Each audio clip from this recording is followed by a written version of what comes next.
bonjour à toutes et à tous, je suis ravi de vous retrouver sur Gourmandise TV, comme chaque semaine, chaque mercredi soir pour les recettes du mercredi. Et avant de vous parler de cette belle recette qu'on va faire aujourd'hui, la ribollita, alors écoutez, une bonne nouvelle, puisque à partir de cette semaine, on se retrouvera non seulement le mercredi soir à 18 h, mais aussi le vendredi soir, retour de recettes week-end, avec plus spécifiquement les recettes de Noël, pour vous aider à préparer les fêtes. Donc 2 rendez-vous dorénavant, mercredi soir 18 h et vendredi soir 18 h. Cela étant noté de votre côté, regardez, ce matin je suis allé au marché chercher ces beaux légumes. On va se faire aujourd'hui une belle ribollita. C'est la soupe d'hiver italienne et plus particulièrement de la Toscane par excellence. Alors le principe est très simple, on y met les légumes d'hiver qui restent dans le jardin avec des bons haricots blancs, de la tomate, ça mijote, ça fristouille tout doucement, c'est vraiment excellent, c'est un véritable ravage. Vous allez noter sans plus tarder la suite, la liste des ingrédients. Bon régal!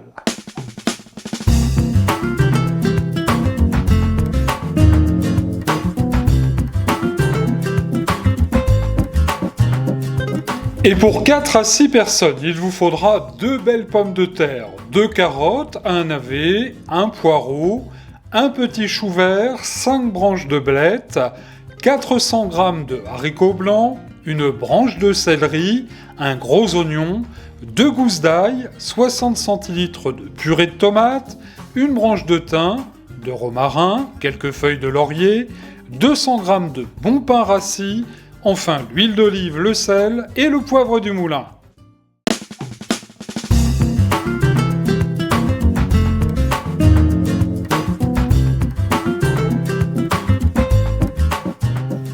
Toute première étape de la recette, chers amis, dans la marmite de la mère Mitraille, j'ai mis abondamment de l'huile d'olive. En Italie, c'est incontournable, l'huile d'olive. Et excellent pour la santé, l'huile d'olive.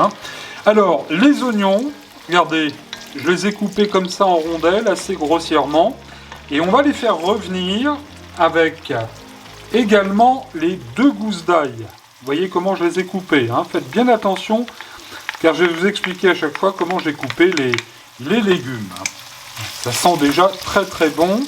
On va ajouter à cela, parce qu'il faut que ce soit une soupe bien parfumée, une belle branche de thym, une petite branche de romarin du jardin, 2 feuilles de laurier. Et on va laisser tout cela revenir quelques minutes. Voilà, là c'est bien, faut pas que ça colore. On va ajouter tout de suite la branche de céleri. Alors les feuilles que j'ai ciselées, et puis la côte, bien sûr, du céleri. Ça va apporter bon goût à ce plat traditionnel italien de Toscane. On va ajouter tout de suite les carottes, alors coupées relativement finement, vous voyez, en petits dés. Voilà. On remue bien. Alors ce plat traditionnellement se fait avec les légumes d'hiver qui restent dans le jardin. Alors il y a autant de recettes que de familles, mais la base quand même reste la même, avec les carottes, le céleri bien sûr, l'huile d'olive, les oignons, le thym, le laurier. On va ajouter notre poireau aussi. Alors le vert coupé un petit peu plus finement et le blanc du poireau, enfin l'inverse, le vert un peu plus... Non c'est ça, le vert un peu plus finement et le blanc du poireau on peut se permettre de couper un peu plus grossièrement. Alors on mélange bien tout ça pour que ça revienne dans l'huile d'olive, bien comme il faut. Voilà, là c'est pas mal, regardez, ça commence à fondre gentiment. Il y a des parfums qui se dégagent dans la cuisine de la mère Mitraille, chers amis, je ne vous raconte que ça. On va ajouter le navet, coupé en petits dés aussi. Voilà, et on remue bien. On va bien faire revenir tout ça. Et pendant ce temps-là, chers amis, je vous donne tout de suite quelques précisions concernant les haricots. A tout de suite.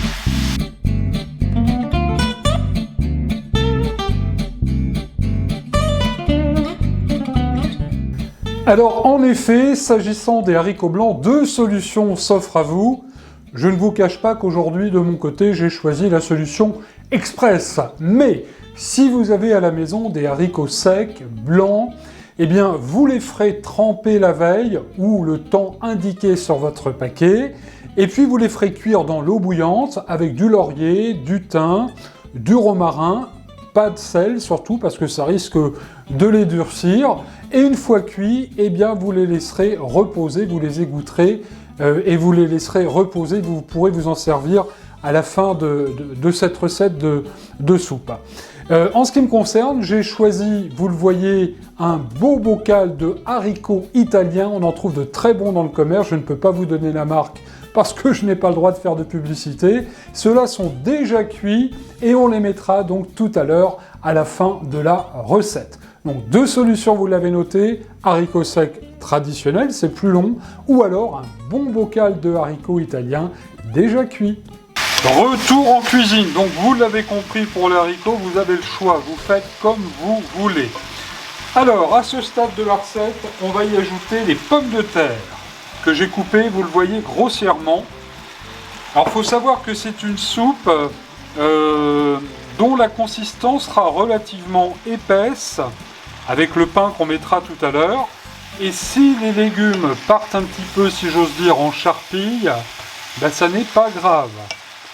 Il y a même certaines mamas italiennes qui passent un petit coup de mixeur dans cette soupe. Le principal, c'est de retrouver à la fois des morceaux de légumes, mais que tous ces bons légumes se mélangent bien. Allez, c'est parti, on va continuer à faire revenir environ 3-4 minutes. Voilà, là c'est pas mal du tout. Alors évidemment, vous l'aurez compris, pour pas que ça tâche au fond de la marmite, avec la cuillère en bois, bien faut remuer comme ça, mélanger sans cesse. L'avantage de cette soupe, alors là j'en ai fait pour 4 personnes, mais c'est aussi pour plusieurs jours, hein, quand elle sera réchauffée, elle sera absolument délicieuse. Voilà, là c'est très bien. Tout de suite, on va mettre la purée de tomates. Du coulis, de la purée, vous prendrez ce que vous voulez, ce que vous avez sous la main. Voilà. On va continuer évidemment à bien mélanger, parce que c'est important que tous les légumes s'enrobent bien. Ça sent très très bon, hein. S'enrobent bien de cette purée de tomates, de ce coulis de tomates. Alors prenez un coulis de tomates ou une purée de tomates de bonne qualité, parce qu'il faut vraiment que ça ait bon goût. Alors j'ai rincé le bol coque de la mère mitraille. Voilà, le coq était à l'envers. Il nous accompagne toujours, celui-là, hein. On remue bien. Alors, j'ai baissé le feu parce qu'on va continuer la cuisson à feu moyen. Et nous allons ajouter tout de suite les blettes. Alors, le verre, la feuille et la côte de blettes que j'ai coupée, vous le voyez, en petits cubes. Les blettes, des bêtes, comme vous voulez, hein. Il y a plusieurs noms. Pour ce légume, on va bien les répartir comme ça au-dessus. Ça sent déjà très très bon. On va finir avec le chou que j'ai coupé, vous le voyez, en petites lanières. Alors j'ai pris à la fois des feuilles vertes et les feuilles jaunes du chou. Bon là j'avais un gros chou, j'ai pas mis tout entier. Mais voilà, ça nous fait quand même, je le tasse un petit peu comme ça dans notre gamelle. Enfin, la gamelle, pardon, la marmite, la cocotte de la mère mitraille, je voulais dire. Voilà, là c'est pas mal. Et à ce stade, chers amis, on va recouvrir avec de l'eau. Alors, pas de trop, voilà, juste ce qu'il faut. C'est vous qui jugerez, hein, je ne vous donne pas la quantité. Je vais mettre quand même une petite cuillère de gros sel. Voilà. On va mettre bien sûr du poivre. Alors vous allez me dire, je mets le sel et le poivre au-dessus. Mais ne vous inquiétez pas, parce qu'en cours de cuisson, vous allez bien mélanger tout ça, bien surveiller.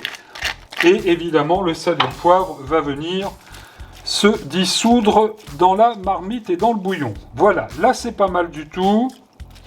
Nous allons couvrir. Le temps pour moi, hop, d'attraper le couvercle. Cuisson à feu moyen surtout, on laisse fristouiller gentiment la ribolletta pendant 40 minutes. Et on couvre.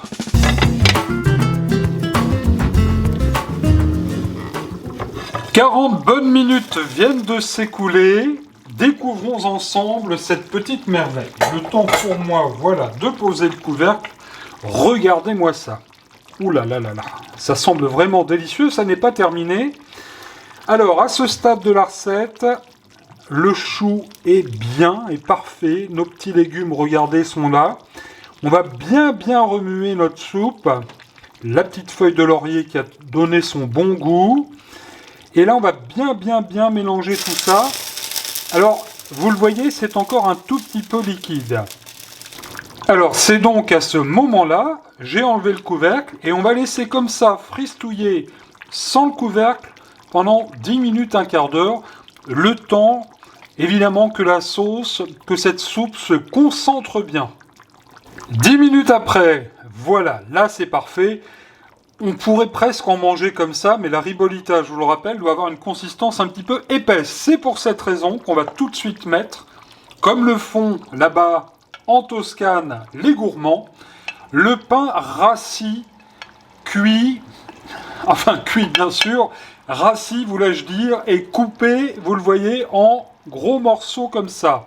Et on va bien tremper ce pain. C'était une manière autrefois en Toscane, de ne pas gâcher le pain, parce que le pain c'est sacré, même encore de nos jours. Moi je ne me vois pas jeter un morceau de pain, hein, j'en fais toujours usage.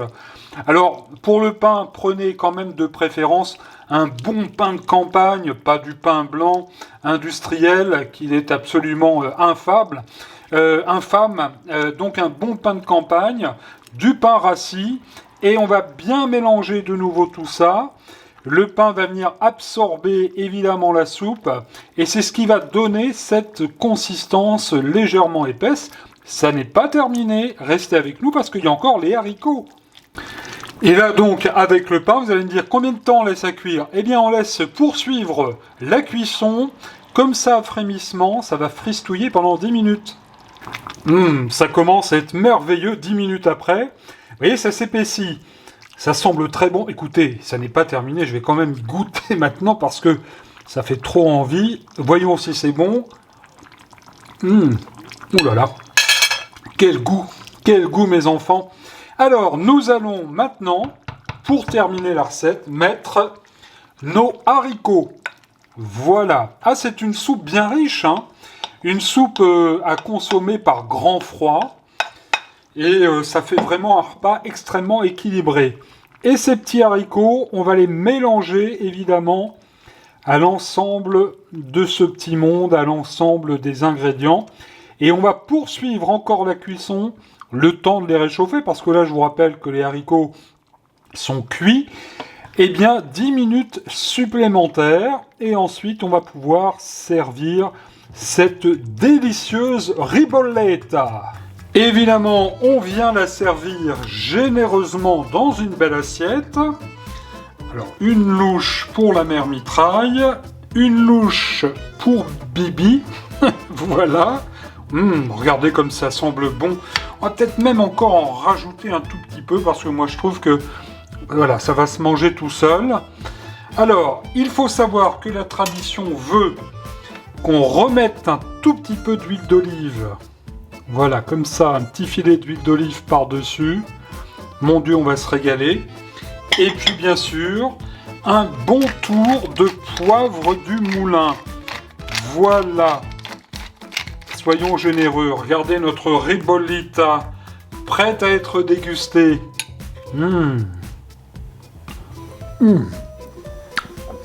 Cette soupe, pardon, je mange encore, j'en ai encore la cuillère à la main. Cette soupe est vraiment excellente. Il ne vous a pas échappé qu'il fait froid cette semaine. Ici, dans les Yvelines, on a atteint quand même les moins 25 ce matin. Eh bien, je peux vous garantir que ça réchauffe.